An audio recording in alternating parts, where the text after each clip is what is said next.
हम यहां देखेंगे कि उपसारी चिंतन होता क्या है। सबसे पहले हम उपसारी समझने के लिए हम उपसारी को समझने के लिए, इस चिंतन को समझने के लिए हम उप को अलग कर लें और सारी को अलग कर लें। जैसा यहां पास हो गया था, इस तोड़ लो। उप का मतलब क्या है? उप का मतलब है पास या निकट या एक स्थान, ठीक है। सारी का मतलब क्या है? जाना, यानी कि आगे बढ़ना, आगे बढ़ना। इसका मतलब क्या है? यानी कि एक स्थान की ओर आगे बढ़ना। एक क्या कहा इसने कहा है एक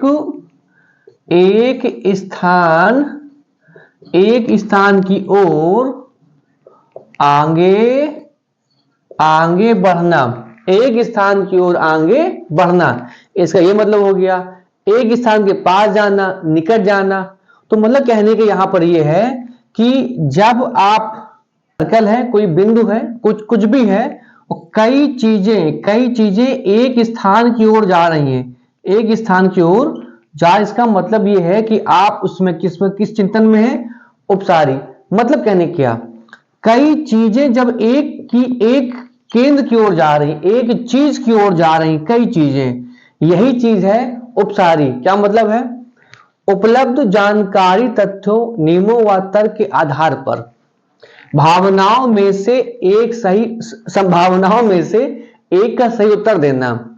उपलब्ध जानकारी हो सकती, कई प्रकार की जानकारी हो सकती, कई प्रकार की तथ्य, नियम कई प्रकार के, लेकिन सबको चुनते हुए, सबको देखते हुए एक सही उत्तर देना, एक सही उत्तर देना, ये चीज है।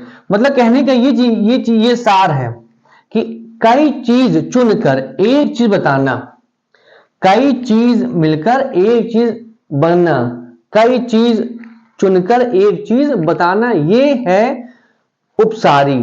क्या है? ये उपसारी है। क्या मतलब है? उम्मीद ये बात समझ में आई होगी ना, कि मतलब कई चीज दी गई है आपको, कई चीज, उन सब में से आपको एक चीज चुननी है, उन सबको एक बनाना है, सही का चयन करना है। कई सारे बिंदु दिए गए हैं, कई सारे ऑप्शन दिए गए हैं, उनमें सही चीज का, उनमें सबको मिलाकर एक सही उत्तर देना है। उम्मीद बात समझ में आपको आई होगी। अच्छा, इसका यूज कहां होता है? इसका यूज परीक्षा उपयोगी है, या लंबा नहीं है, ये सीमित है। क्यों सीमित है? जैसे ट्रू फॉल्स में आपने कोई लेसन पढ़ा, उसमें ट्रू फॉल्स होंगे, उसमें ज्यादा दिमाग कहां लगता है? दिमाग थोड़ा लगेगा कि वो सही है गलत है, इसके आगे आप जा ही सकते। एमसीक्यू है, ऑप्शन वाले हैं, A B C D, exam में आता है।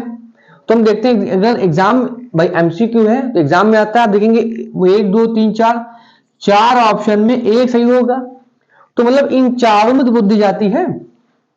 इसका मतलब है कि कई चीज दी है और एक सही उत्तर निकालना है।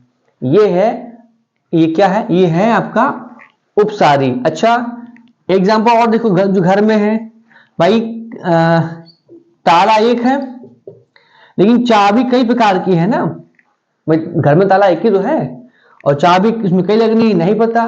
तो बच्चा क्या करेगा? बच्चा सब ट्राई करेगा, लेकिन इन सब ट्राई करने में एक ही चयन करना है हमको, एक सही होगी। उम्मीद है आपको ये उपसारी समझ में आ गया होगा कि उपसारी चिंतन होता क्या है। यानी कई चीजों को मिलाकर, कई नियमों को मिलाकर, कई तथ्यों को मिलाकर उनमें से एक का चयन करना। इसको समझते हैं हम लोग ट्रिक से। हम लोग बात करते हैं ट्रिक की। क्या मतलब? और ये ट्रिक किसकी है? ये ट्रिक है उपसारी की। किसकी है? ये ट्रिक है उपसारी चिंतन की। उपसारी चिंतन की ट्रिक है। अब जो पढ़ने जा रहे हैं ट्रिक किसकी है? उपसारी चिंतन की। क्या मतलब? गिल के जीवन के ऊपर कई समस्याएं पर एक हल है। ये क्या मतलब है? इसे कहने मतलब है, जो गिल है, ये जो गिल वर्ड है, ये है गिलफोर्ड। कौन है? गिलफोर्ड है। और के जीवन के, ये तो हमने ऐसे लिख लिया ताकि वो सेंटेंस को अच्छा लगे, इस ट्रिक में अच्छा लगे उसको। ऊपर देखो क्या है, ऊपर से है उपसारी। ऊपर से क्या मतलब है, ऊपर से मतलब है उपसारी चिंतन। क्या मतलब है, उपसारी चिंतन। तो कैसे, अगर हम उप में ऊपर वाले में ये हटा दें तो हो गया छोटा ऊ। देखो ये उप और ये बराबर हो गया। तो मैं थोड़ा सा इसको को रिलेट करने के लिए हम इसमें क्या कर लेंगे, इसमें हम अच्छा लगे ऊपर कर लेंगे, अच्छा लगने के लिए, ठीक है। अच्छा, तो और से है क्या, इसमें मतलब है कई समस्याएं लेकिन एक हल। तो मतलब है कि अपसारी चिंतन दिया किसने है, ये दिया है गिलफोर्ड महोदय ने। इसका मतलब क्या है, इसका मतलब है उपसारी का कई समस्याएं लेकिन हल एक, ये इसका मतलब है। मतलब जो बालक है, बालक कई समस्याओं से जूझते हुए, निकलते हुए वो एक मार्ग ले लेगा, एक मार्ग चुन लेगा, यही है उपसारी। उम्मीद है आपको टॉपिक समझ में आया होगा। अगर आपको टॉपिक समझ में आए तो अपने चैनल श्री विद्यापीठ को लाइक करें, सब्सक्राइब करें एंड शेयर करें। हम कल इसी के अगले पार्ट की बात करेंगे, इसी ट्रिक के साथ। ठीक, नमस्कार।